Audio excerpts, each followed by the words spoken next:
नमस्ते दोस्तों। पितृपक्ष में पितरों के लिए तर्पण, श्राद्ध और पिंडदान कर उनके प्रति आभार व्यक्त किया जाता है। पितृपक्ष में पिंडदान, तर्पण और श्राद्ध करने की विधि में अंतर होता है, इसीलिए इसे एक नहीं समझें। पितृपक्ष में मृतक परिजनों को श्रद्धापूर्वक याद करने को श्राद्ध कहते हैं। पिंडदान का अर्थ भोजन दान करने से है। इसका अर्थ है कि हम पितरों को पितृपक्ष में भोजन दान दे रहे हैं। वहीं तर्पण का अर्थ जल दान से है। हाथ में जल, कुशा, अक्षत, तिल आदि लेकर पितरों का तर्पण किया जाता है। इस वीडियो में मैं आपको बताऊंगी कि पितृपक्ष में घर पर तर्पण कैसे करें। दोस्तों, वीडियो शुरू करने से पहले आपसे एक अनुरोध है। अगर आपको वीडियो अच्छी लगे तो वीडियो को लाइक, शेयर, कमेंट करें और अगर आप चैनल पर नए हो तो चैनल को सब्सक्राइब करना न भूलें। श्राद्ध कर्म में श्रद्धा तो जरूरी है ही, साथ में सही विधान के बारे में भी जानना आवश्यक है ताकि पितर प्रसन्न होकर आशीर्वाद दें। शास्त्रों में श्राद्ध करने की अनिवार्यता बताई गई है। शास्त्रों के अनुसार श्राद्ध कर्म द्वारा पुत्र पितृ ऋण से मुक्त हो सकता है।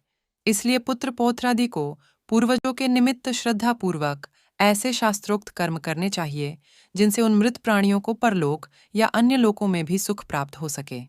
आइए जानें पितृपक्ष में घर पर कैसे करें तर्पण। सबसे पहले नहा धोकर साफ सफाई करके एक पीतल या स्टील की परात में शुद्ध जल भर लें। फिर कुछ काले तिल और कुछ दूध उसमें मिला लें।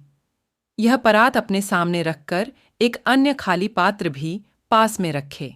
अपने दोनों हाथों के अंगुष्ठ और तर्जनी के मध्य दर्भ यानी कुशा, जिसे डाब भी कहते हैं, लेकर अंजलि बना लें। अर्थात दोनों हाथों को परस्पर मिलाकर उसमें जल भरें।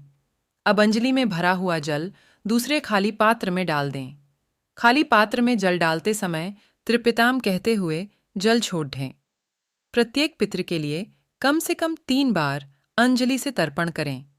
इस प्रकार घर में ही आप तर्पण कर सकते हैं। तर्पण करने के मंत्र।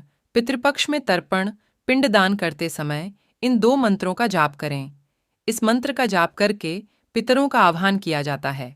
मान्यता है इससे वह परिवार के बीच आकर श्राद्ध ग्रहण कर पाते हैं। ओम पितृदेवताय नमः। ओम आगच्छन्तु में पितर एवं ग्रहणतु जलांजलिम। तो ये थी दोस्तों घर पर ही तर्पण करने की विधि। लेकिन दोस्तों, पितृगण की संतुष्टि और अपने कल्याण के लिए कुछ नियमों को ध्यान में रखकर करें श्राद्ध कर्म, तो पितर प्रसन्न होंगे। जिस दिन आपके घर श्राद्ध तिथि हो उस दिन सूर्योदय से लेकर दिन के 12 बजे तक ही श्राद्ध करने का प्रयास करें। इसके पहले ही ब्राह्मण से या खुद से तर्पण आदि करा लें। श्राद्ध करने के लिए दूध, गंगाजल, मधु, वस्त्र, कुश, अभिजीत मुहूर्त और तिल मुख्य रूप से अनिवार्य हैं। भगवान विष्णु के पसीने से तिल और रोम से कुश की उत्पत्ति हुई है, इसलिए इनका उपयोग श्राद्ध कर्म में अति आवश्यक है। तुलसी दल से भी पिंडदान करने का विधान है। इससे भी पितर पूर्ण तृप्त होकर आशीर्वाद देते हैं, इसलिए श्राद्ध कर्म में तुलसी दल भी शामिल करें। जब तक श्राद्ध कर्म न हो कुछ ग्रहण न करें। कुशा के आसन पर स्वयं बैठें और ब्राह्मण को बिठाएं। अगर स्वयं श्राद्ध कर्म करना हो तो आसन को जल से पवित्र करें। इस दिन निमंत्रित ब्राह्मण का पैर धोएं। इस कार्य के समय पत्नी दाहिनी तरफ हो। कुछ जरूरी कर्म। ब्राह्मण भोजन से पहले पंचबलि यानी गाय, कुत्ते, कौए, देवता और चींटी के लिए सामग्री पत्ते पर निकालें। गोबली, गाय के लिए पत्ते पर गोभ्य नमा मंत्र कहकर भोजन निकालें। श्वान बलि, कुत्ते के लिए द्वौ श्वानो नमा मंत्र कहकर भोजन सामग्री पत्ते पर निकालें।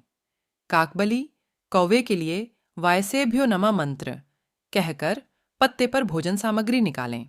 देवादिबल्ले, देवताओं के लिए देवादिभ्यो नमा मंत्र कहकर और चींटियों के पिपीलिका दिभ्यो नमा मंत्र कहकर भोजन सामग्री पत्ते पर निकालें। इसके बाद थाली या पत्ते पर ब्राह्मण को भोजन परोसें। दक्षिणाभिमुख होकर कुश, तिल और जल लेकर पितृतीर्थ से संकल्प करें और 1 या 3 ब्राह्मण को भोजन कराएं। भोजन के बाद यथाशक्ति दक्षिणा और अन्य सामग्री दान करें।